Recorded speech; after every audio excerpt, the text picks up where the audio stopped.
Hello story lovers, welcome back to my channel. Possessive husband innocent wife part 10.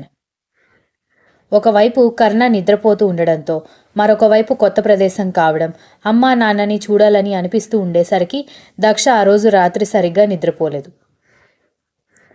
ఉదయాన్నే ఆఫీస్కి ready అయిన కొడుకుతో అరగంట సేపు చర్చలు జరిపి, చూడు నీ పిచ్చి ఆ అమ్మాయి మీద పీక్స్లో ఉందని మాకు అర్థం అవుతోంది. కానీ నువ్విలా బలవంతంగా తీసుకొచ్చి చూసుకుంటే నీ కేరింగ్లో బలవంతం చూస్తుందే తప్ప నీ ప్రేమని చూడదు. అందులో మనం ఆ అమ్మాయిని తప్పు పట్టడానికి కూడా ఏమీ లేదు. తల్లిదండ్రుల చాటు పెరిగిన ఆడపిల్ల అలాగే ఉంటుంది.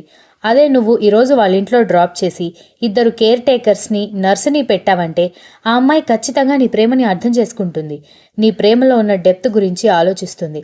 బలవంతం చేస్తున్నాడని ఫీల్ అవ్వడం బాగుంటుందా, లేకపోతే తను నన్ను చాలా ప్రేమిస్తున్నాడని ఫీల్ అవ్వడం బాగుంటుందా, నువ్వే ఆలోచించుకో అని చెప్పింది వసుంధర. తల్లి మాటలు కర్ణ మీద బాగానే ప్రభావం చూపించడంతో చాలాసేపు ఆలోచించి, సరే పంపించండి అంటూ కోపంగా చైర్ మీద వేసిన సూట్ తీసుకుని వెళ్ళిపోవడంతో హమ్మయ్య అనుకున్నారు విశ్వనాథ్, వసుంధర ఇద్దరు. విశ్వనాథ్ భార్య వైపు చూసి, దక్ష ఇక్కడ ఉండడం నీకు కూడా ఇష్టం లేదా అని వసుంధరని అడగడంతో, ఎంత మాట అండి, అది నచ్చి కోడలుగా చేసుకుందామని తాపత్రయపడుతుంటే అది ఇక్కడ ఉండడం నాకెందుకు నచ్చదు అని వసుంధర చెప్పడంతో, మరెందుకు వాణ్ణి అంతలా పంపించమని ఫోర్స్ చేశావు అన్నాడు. వీడ చిన్నప్పటి నుంచి మన గారాబంతో పెరిగినవాడు. ఎదుటి వాళ్ళ బిహేవియర్ మనల్ని బాధ పెడుతుంది అని కూడా వాడికి తెలీదు. ఎందుకంటే వాడు ఎవరి వల్ల ఇప్పటి వరకు బాధపడలేదు కాబట్టి. ఎవరైనా బాధ పెట్టడానికి ట్రై చేసినా వాళ్ళకి బుద్ధి చెప్పడమే తప్ప దాన్ని హార్ట్ వరకు తీసుకొని ఫీల్ అవ్వడం వాడికి తెలియదు. కానీ దక్ష అలా కాదు. చిన్నప్పటి నుంచి తల్లిదండ్రుల పరిస్థితిని, కుటుంబ పరిస్థితులని చూస్తూ పెరిగిన అమ్మాయి. దానికి అనుగుణంగానే పెరిగింది. దానికి తోడు బయట ప్రపంచం ఎలా ఉంటుందో అన్న భయంతో పెంచారు. కాబట్టి తనకి ఖచ్చితంగా పరాయి ఇంట్లో ఉండాలి అంటే భయంగానే ఉంటుంది. పెళ్ళయ్యాక మనం పరాయి వాళ్ళం కాకపోవచ్చు, కానీ పెళ్ళయ్యే వరకు మనకి తనకి ఎలాంటి సంబంధం ఉండదు కదా. అలాంటి అమ్మాయిని వీడు ప్రేమతో తెచ్చుకున్నాడు, సరే అదే కంఫర్ట్ ఆ అమ్మాయికి కూడా ఉండాలి కదా. పెళ్ళయ్యాక అంటే ఎలాగో తప్పదు. పెళ్ళి కాకముందు అమ్మాయిని ఇబ్బంది పెట్టడం ఎందుకు?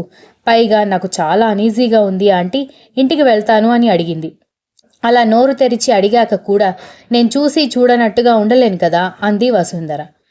నువ్వు చెప్పేది కూడా నిజమేలే, అమ్మాయి అలవాటు లేని ఇంట్లో ఇబ్బంది పడుతోంది అని చెప్పి, సరేలే నాకు కూడా ఆఫీస్ టైం అవుతోంది వెళ్తాను అంటూ విశ్వనాథ్ కూడా వెళ్ళిపోవడంతో వెంటనే డ్రైవర్ని కార్ రెడీ చేయమని చెప్పి దక్షకి బ్రేక్ఫాస్ట్ తీసుకువెళ్ళి జ్యూస్ తాగించి, కర్ణ నిన్ను మీ ఇంటికి పంపించడానికి ఒప్పుకున్నాడు అంటూ నెమ్మదిగా దక్షకి స్నానం చేయించి వీల్ చైర్లో బయటికి తీసుకువెళ్ళి కారులో కూర్చోబెట్టి తను కూడా కూర్చుంది.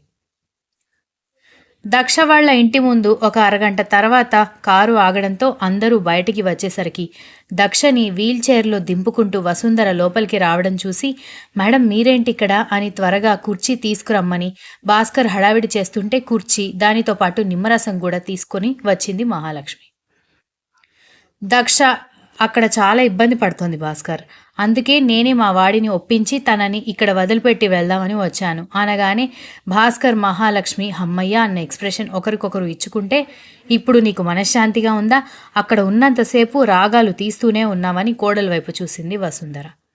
అలా కాదు ఆంటీ, కొత్త ప్రదేశం, పైగా అంత పెద్ద ఇల్లు, అన్ని కాస్ట్లీ వస్తువులు, అన్నిటికి మించి మీ అబ్బాయి కోపం చూస్తూ ఉంటే నాకు భయం వేసింది, అందుకే వెళ్ళిపోతానని గొడవ చేశాను అంది దక్ష. అది అర్థమైందిలే, అందుకే నిన్ను తీసుకొచ్చి మీ ఇంట్లో వదిలిపెడుతున్నాను. ఒక అరగంటలో ఒక నర్స్ వస్తుంది, అలాగే ఇద్దరు కేర్ టేకర్స్ కూడా వస్తారు. వాళ్ళు నేను జాగ్రత్తగా చూసుకుంటారు అని చెప్పింది వసుంధర. ఎందుకు మేడం, నేనున్నాను కదా, నేను చూసుకుంటాను కదా అని మహాలక్ష్మి చెప్పడంతో, నువ్వు చూసుకోలేవు అని కాదు మహాలక్ష్మి, ఆ కండిషన్ మీదే వాడు తనని ఇక్కడికి పంపించడానికి ఒప్పుకున్నాడు. ఇప్పుడు నర్సు, కేర్ టేకర్లు ఇక్కడికి రాలేదని తెలిస్తే మళ్ళీ తీసుకుని వచ్చేస్తాడు. అది ఓకేనా అనగానే వద్దు వద్దు అని అందరూ ఒకేసారి చెప్పేసరికి వసుంధర నవ్వుతూ, అందుకే చెప్పిన మాట వినండి, మీరేం భయపడొద్దు, వాళ్ళ పేమెంట్ విషయం మొత్తం నేను చూసుకుంటాను. జాగ్రత్త దక్ష, కరెక్ట్ టైంకి మెడిసిన్ వేసుకోవాలి. అప్పుడప్పుడు నేను లేదా మీ మామయ్య లేదంటే మీ ఆయన వచ్చి చూస్తాం అనగానే దక్ష ఏమీ మాట్లాడకుండా తలదించుకోవడంతో, మా అక్క సిగ్గుపడుతోంది మేడం అన్నాడు దక్ష తమ్ముడు. మీరేంటి ఇందక్కడి నుంచి చూస్తున్నాను, మేడం అని పిలుస్తున్నారు. వీరందరూ నన్ను అత్తయ్య అని పిలవాలి. భాస్కర్, నువ్వు నన్ను చెల్లెమ్మ అని పిలవాలి.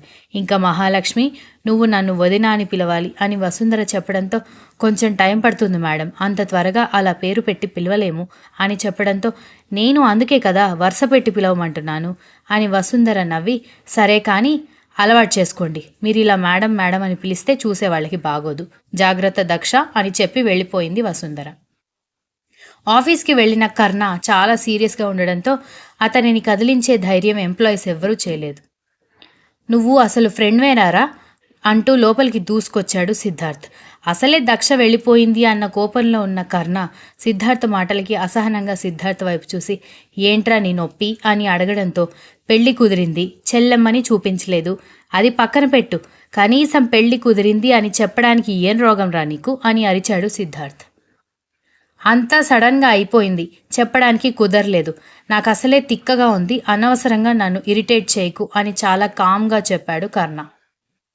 అంతేరా అంతే, నాకెందుకురా చెప్పలేదు అంటే నీకు తిక్క మెంటల్ అన్నీ ఒకేసారి వస్తాయి అని సిద్ధార్థ కర్ణ సిచ్యువేషన్ అర్థం చేసుకోకుండా లొడ వాగుతూనే ఉండేసరికి అసలే ఇరిటేషన్లో ఉన్న కర్ణకి సిద్ధార్థ్ మాటలు ఇంకా ఇరిటేషన్ తెప్పించాయి.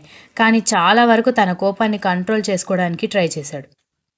చాలా రోజులకి కనపడుతున్నావు, అనవసరంగా నాతో తన్నులు తినకుండా పోరా అని కర్ణ చిరాకుగా చెబుతూ ఉంటే, అంతేలేరా పెళ్ళం వచ్చేసింది కదా, నేను నీకేం కనపడతాను అంటూ ఉంటే కోపం కంట్రోల్ అవ్వక సిద్ధార్థ్ కాలర్ పట్టుకొని, చెప్తుంటే అర్థం కావట్లేదా, ఎవరికి వాళ్ళు మీకు నచ్చింది చేయడం, మీకు నచ్చింది మీరు ఇమాజిన్ చేసుకోవడమేనా అని కోపంగా అడిగేసరికి కర్ణ మాటల్లా ఇంకా ఏదో అర్థం తెలుస్తూ ఉంటే, ఏంట్రా నీకు సిస్టర్కి ఏదైనా గొడవైందా అని అడగడంతో కర్ణ చిరాకుగా సిద్ధార్థని తోసేసి వెళ్ళి తన చైర్లో కూర్చున్నాడు.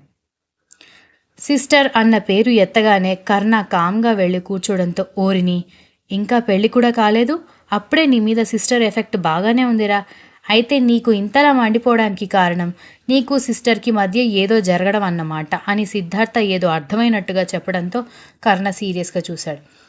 సరేలే, కళ్ళతోనే బుల్లెట్స్ విసురుతున్నావు, ఇంతకీ ఏమైందిరా, ఎందుకంత కోపంగా ఉన్నావు అనగానే, ఇప్పుడు నోరు మూసుకుని నువ్వు వెళ్ళకపోతే నెల రోజులు హాస్పిటల్ బెడ్ మీద ఉంటావు అనేసరికి, అంత బంపర్ ఆఫర్ నాకెందుకురా, నేను వెళ్తాను, నాకు చాలా పనులున్నాయి అంటూ చల్లగా జారుకున్నాడు సిద్ధార్థ్.